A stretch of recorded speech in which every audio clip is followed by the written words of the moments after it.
O ano yun? Yun, yung conceptual study na ginamit natin para ma-formulate yung SOP natin.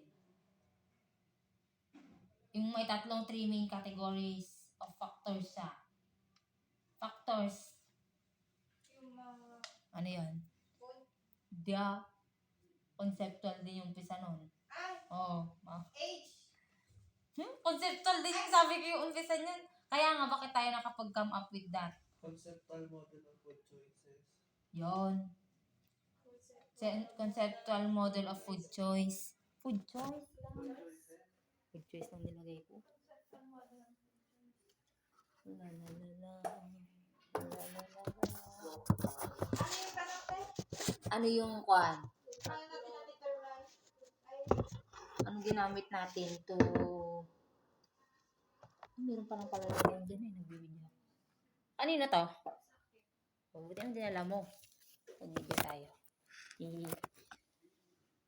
Makikita. Di ba magtanong ka